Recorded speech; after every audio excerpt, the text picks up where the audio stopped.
Gagal romantis. Iya boleh Bi, suruh saja. Saya juga butuh teman makan. Ujar Leon, melirik Jovita dari ekor matanya.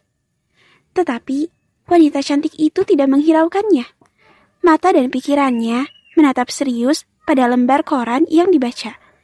Ada hal yang menyangkut kedua orang tuanya. Apa yang dibaca sih, sampai-sampai tidak menghiraukan orang? Kata Leon dalam benaknya. Salsa dan Sabrina sudah duduk di kursi dalam meja makan. Jovita bahkan sampai tidak menghiraukan kedua wanita cantik itu. Jovita masih serius menatap lembar koran yang dipegang. Masakannya boleh kami coba? Salsa menatap Jovita. Iya silahkan.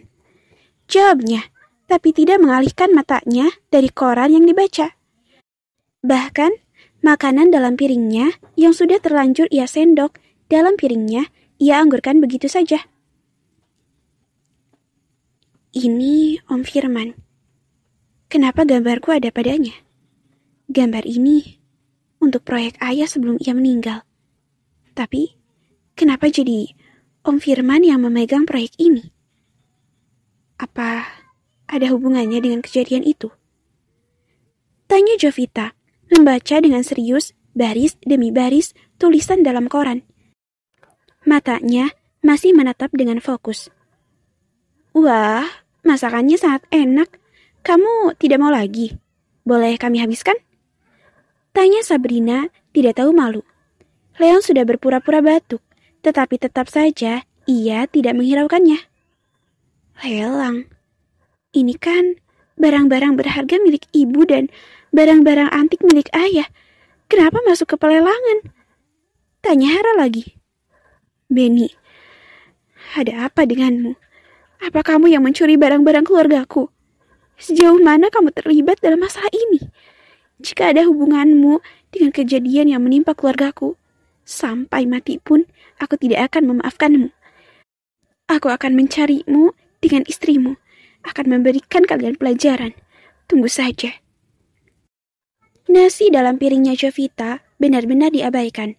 Leon masih tetap menatapnya dan melirik tangannya yang terluka. Salsa tahu kalau bosnya hanya menatap Jovita sejak mereka duduk di meja makan itu. Bosnya tidak sedikit pun melirik mereka berdua. Baca apa sih kamu? Kok serius amat? Tanya Sabrina basa-basi. Padahal dalam benaknya, ia sangat membenci Jovita. Karena ia melihat Leon lebih banyak memperhatikan Jovita. Bahkan kedua gadis itu merasa kalau nama Jovita menggeser posisi mereka berdua. Karena hanya Jovita lah pertama yang merasakan bisa masak bersama, mandi bersama, bahkan tidur di kamar Leon. Ini mbak, baca gosip artis. Masa aktor kesukaanku nikah sama janda? Kan sayang. Ujar Jovita, menunjukkan berita yang lain. Koran yang membahas orang tuanya, ia sengaja tarik dan diremas dijadikan untuk melap meja dan merobeknya. Tapi Leon tahu, mana yang ia baca dan mana yang ditunjukkan. Kamu tidak makan. Leon menatap Hera, tetapi berita yang ia baca menghantui pikirannya. Aku sudah selesai. Berapa lama lagi aku harus menunggumu selesai makan? Kata Leon. Kini, tatapan matanya makin tajam. Ia paling tidak suka melihat Jovita melamun. Baiklah, aku sudah. Jawabnya, padahal baru 2 suap ia makan. Terserah. Ujar Leon. Ia berdiri. Jovita juga berdiri, membawanya duduk di balkon kamarnya. Pemandangan dari balkon yang menghadap pantai. Ia kembali larut dalam pikirannya sendiri. Satu demi satu ia pikirkan. Ibu, selamat ulang tahun. Mau kado apa dari aku? Tanya Jovita dalam hati. Barang-barang ibu nanti akan aku ambil lagi. Percayalah, jangan bersedih di sana. Ya bu. Ucapnya dalam hati. Melihat Jovita jadi pendiam, Leon jadi merasa bersalah lagi. Ada apa sebenarnya dengan pikiranku dan hatiku? Seakan aku tidak bisa mengendalikannya. Saat melihat Jovita diam seperti ini, aku sedih melihatnya. Tapi, saat dia bawel dan berisik, ada rasa marah padanya. Oh dewa, tolonglah aku. Aku sungguh bingung dengan perasaan kacau ini. Leon meletakkan bukunya dan menarik napas panjang. Ia beberapa kali meremas punggung tangannya. Ia marah, mungkin karena perlakuan yang kasar. Itu yang dipikirkan Leon padanya. Ia kembali menarik napas pendek. Sebelum membuka mulutnya, mencoba menelan salivanya dengan susah payah. Seakan-akan ada batu dan pasir menyangkut di tenggorokannya. Maaf. Ucapnya kemudian. Hanya ingin mengucapkan satu kalimat pendek itu, ia harus melakukan ritual-ritual panjang. Meremas punggung tangan, mengusap dahinya yang tiba-tiba berkeringat. Jovita masih diam. Ia masih sibuk dengan segala pikirannya. Ia bahkan tidak menyahut, karena dia pikir ia salah mendengar. Suara Leon nyaris tidak terdengar. Maaf untuk yang tadi. Ujar Leon untuk kedua kalinya. Jovita menatapnya. Ia pikir tadi ia salah dengar. Baiklah, jawabnya, tidak begitu peduli dengan kata maaf dari lelaki kejam itu. Padahal ia tidak tahu kalau Leon bersusah payah hanya ingin mengucapkan satu kalimat tersebut. Dan ini pertama kalinya dalam hidupnya meminta maaf pada orang lain. Tidak apa-apa, lupakan saja. Kembali diam. Sebenarnya, saya marah karena kamu menyinggung masalah pribadiku. Saya tidak senang jika ada orang lain yang mengomentari kehidupanku, apalagi masalah pribadi. Baiklah, aku minta maaf jika menyinggung perasaanmu. Aku tidak akan melakukannya lagi. Jovita kembali menatap lautan. Berikan tanganmu. Pinta Leon, di tangannya ada obat luka. Tidak perlu, lukanya tidak begitu parah.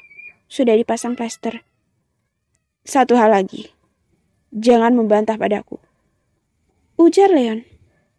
Baiklah. Jovita tidak bersemangat. Tiba-tiba, anak buah Leon datang membawa satu tote bag kecil. Ini, bos. Baiklah, kamu siapkan mobil. Kita ada pertemuan dengan seorang di Grand Indonesia. Bilang Iwan, siapkan yang dibutuhkan. Baik, bos. Lelaki bertubuh tegap itu menyembunyikan senyumannya saat tangan bosnya masih terborgol dengan Jovita. Kali ini, Leon kembali melakukan ritual seperti yang tadi. Meremas punggung tangannya, mengusap keringat di telapak tangannya. Ada apa lagi dengannya? Tadi ia sudah meminta maaf, sekarang mau apa lagi ini orang? Jovita membatin, matanya masih menatap hamparan laut berwarna biru. Jovita. Ia kembali menarik napas panjang. Apa? Ada hal yang penting lagi? Hara meliriknya. Jangan bawel. Kamu membuat konsentrasiku hilang kan? Jadi buyar semuanya. Leon mendengus kesal. Lagian, kamu itu mau ngomong aja berat. Kayak orang mau melamar kekasih. Dulu, Benny melamarku seperti itu. Ia berat hati dan sial. Jangan bicara lelaki lain di hadapanku. Kamu tidak menuruti lagi. Dasar wanita pembangkang. Tadinya aku mau memberikan ini padamu. Nah, ini untuk kamu. Ia memberikan kotak kecil yang isinya kalung berlian. Wah, ini sangat bagus. Terima kasih. Ini buat hadiah ulang tahunku. Iya. Tidak tahu. Aku tidak pernah merayakan hal yang begitu-begituan. Ujar Leon ketus, membuang muka. Ia kesal karena ia tadinya niatnya memberikannya dengan cara yang manis atau romantis sebagai ucap kata maaf dan sebagai hadiah di ulang tahun Jovita. Kalung yang diberikan bahkan sudah ia pesan dari beberapa hari yang lalu. Kalung berlian yang punya desain khusus sudah tentu harganya juga fantastis. Tetapi karena mulut bawel Jovita yang tidak punya rem, semuanya buyar. Aku mau lakukan sesuatu yang berbeda. Tapi semua dialog yang aku hafal jadi hilang. Ini pertama kalinya mungkin dalam hidupku memberikan sesuatu pada wanita. Jadi berantakan semuanya. Aku kesal. Leon merasa jengkel.